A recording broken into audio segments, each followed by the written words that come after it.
The Battle of Palmito Ranch started on May 12th, 1865 and ended May 13th, 1865, and it was located in Cameron County, Texas. The commander of the Union Army was Theodore H. Barrett. The commander of the Confederate Army was John Ford. The battle was fought on the banks of the Rio Grande, and this is also where Robert E. Lee's army surrendered. The Battle of Palmito Ranch was known to be the second to last battle of the Civil War. The Confederates wanted to protect their cotton so they could keep trade with Europe, and Mexicans tended to join and help the Confederates for smuggling purposes. In relation, the Gentlemen's Agreement was the reason Union and Confederate forces fought on the Rio Grande. Colonel Theodore Barrett, the commander of the forces, sent 250 men to the mainland on May 11th to attack rebel camps.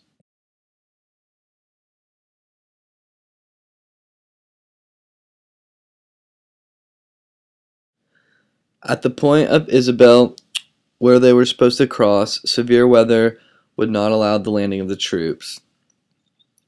In the expedition, the Union forces surrounded the outpost.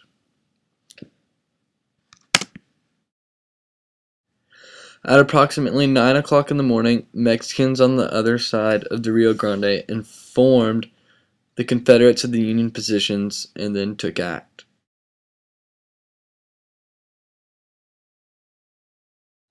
Within an hour, Colonel Branson and his troops immediately moved in on the Confederates and scattered them, essentially.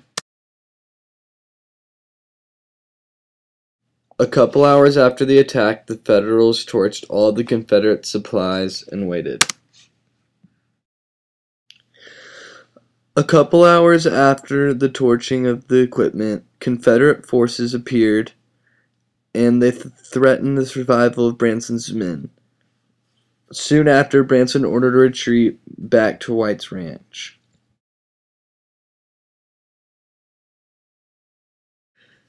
On the morning of May 13th, 200 men of the 34th Voluntary Infantry soon arrived under Colonel Barrett.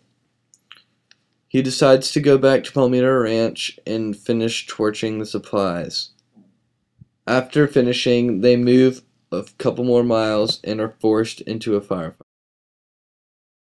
Right after the firefight, Union troops were approached by a large cavalry force of Confederate soldiers, which were commanded by Colonel John Ford. The Union troops reacted by forming a battle line, and the Confederate soldiers immediately destroyed it.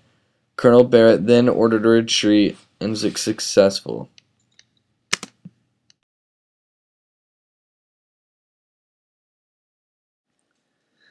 Resulting in a Confederate victory, the Union soldiers are left with over 100 deaths and 100 captures, with only several wounded.